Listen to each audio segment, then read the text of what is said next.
Anticipation. Okay, the Solar Spikers are ready to shine once again with the second overall pick. The Capital One Solar Spikers select Dead Pepito of the University of Santo Tomas. Halos lahat pangarap makapasok dito sa PVL. So, sana matawag. Hi, PVL! I'm Dead Pepito.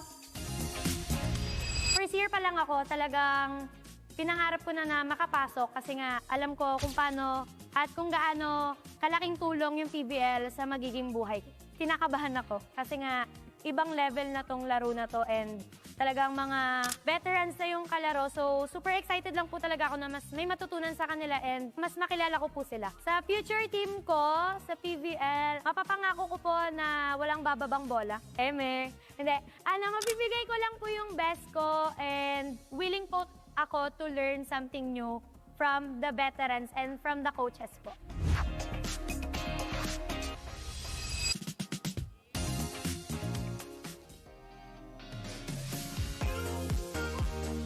Now that is officially the second overall draft pick, Dead Pepito from UST. Paulina, I think we all saw this coming. Yeah, She will be reunited with her former best friend and former teammate, Bella Belen. Yes. That, see you tomorrow. Call time, 6 a.m.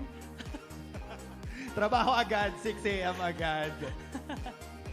Face card, of course. That is correct. And before, Capital One had a second overall pick for the second time. 2024, they picked Leila Cruz. Last year, they picked Micaela Belen. And bakit naman libero ang kinuha nyo this time around? Well, that actually trained with us early on during the time that we had a bunch of draftees come in. And you know, her energy, her vibe, I can tell and I can feel that she's a perfect fit here for Capital One. She is shining like the sun, and I know that her skills is exactly what we will need. Siyempre, walang atake hanggat wala pang first ball. Saktong-sakto din yung suot niya ngayon, Yes. shining, shimmering in this gold gown. I know that the Solar Spikers are very happy to have one of the best liberos in the Collegiate League. Dead Pepito is now a Solar Spiker. Congratulations! Palakpakan natin, Dead Pepito. Billy. Of course, congratulations to our second overall pick. We have Dead Pepito. Now, Dead, sasali ka ng isang team na pausbong, nagdagdag ng dalawang MVP. Pausbong. Nagdagdag ng dalawang MVP at syempre dito din ang BFF mo na si Bella. Napakasaya tonight. What else are you hoping to add and contribute to this team? Of course, yung pagiging jolly. And, syempre, yung leadership ko po, talagang sure akong matutulong, help ko po yung team for my leadership and of course yung skills. So, Bel, walang lalapag na bola. At ito nga si Bella, sobrang excited. Boom. Kanina pa siya ngiti ng ngiti. Even a while ago, you were telling me if napili niyo si Dedet, sobrang sayo mo. How do you feel right now that she's finally your teammate again? Yun, syempre, masaya ako kasi ang tagal ko na rin siya hindi nakasama sa loob ng court. And ayun, hindi na kami mahihirapan kasi mahirap pagkalaban si Dedet. So, I'm very happy kasi alam kong malaki yung mako-contribute niya sa team namin. Matagal nyo nang pinag-uusapan niya na baka mangyari, baka hindi mangyari, you never know. And now it's going to happen and we can't wait to see that dynamic on the court. Mandy, congratulations again. You know, we were chatting during the lottery night. And one of the things that you mentioned was not just looking for a player with skill who fits, but a player with character. Can you tell us about what you see in Dedet?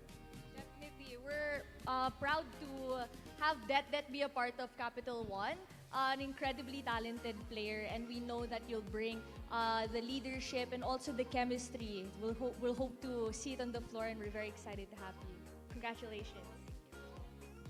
Congratulations, Coach Jorge is very happy too. Kahit na nakita natin, medyo stoic yung kanya itsura kanina on cam, but I'm sure he's very happy, Billy. Congratulations again to Dedet Pepito and the rest of the Capital One everybody. Solar Spikers. Now let's turn it over to Kyla. Go ahead, Kyla.